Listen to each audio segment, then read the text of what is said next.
ഇന്ന് ഒരു എക്സ്പെരിമെന്റ് ആണ് ചെയ്യുന്നത്. അതിനുള്ള ഇൻസ്ട്രക്ഷൻസ് ഇതിൽ തന്നിട്ടുണ്ട്. ഒരു സ്നോ ആണ് ഉണ്ടാക്കാനാണ്. ഒരു ബീക്കറും കപ്പും സ്നോ പൗഡറും സ്പൂണും അത്രയും മാത്രമേ ഉള്ളൂ. ബീക്കറിൽ 25 ml വാട്ടർ കപ്പിലോട്ട് ഒഴിച്ചു കൊടുക്കണം. അത് കഴിഞ്ഞാൽ പിന്നെയുള്ളതാണ് സ്നോ പൗഡർ. ഇതിലാണ് ദ മെയിൻ തിങ്. അത് എത്ര വേണമെങ്കിലും അളവിട്ട് കൊടുക്കാം കേട്ടോ. അതിൽ തന്നെ ആ റിയാക്ഷൻ നല്ല രീതിയിൽ തന്നെ കാണാനായിട്ട് സാധിക്കും. ഇപ്പൊ എന്താണെന്നറിയില്ല, ഞാൻ കുറെ നാളെ ചോദിക്കുന്നു, സബ്സ്ക്രൈബേഴ്സും ലൈക്കും ഒന്നും കിട്ടുന്നില്ല. ജസ്റ്റ് ഒന്ന് ലൈക്ക് ഇട്ടാൽ മതിയില്ലേ, വേറെ പ്രത്യേകിച്ചൊന്നും ഇല്ലല്ലോ.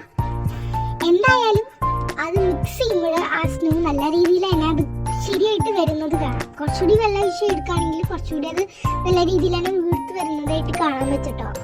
എങ്ങനെയുണ്ട്? ഇത് വെച്ചിട്ട് സ്നോമാൻ ഉണ്ടാക്കാൻ പലതരത്തിലുള്ള ഷേപ്പിൽ ഉണ്ടാക്കാം, ഫുഡ് കളറൊക്കെ ഇട്ട് ചെയ്യാം. അതിനുള്ള വീഡിയോ അടുത്തതിൽ വരുന്നതാണ് കേട്ടോ.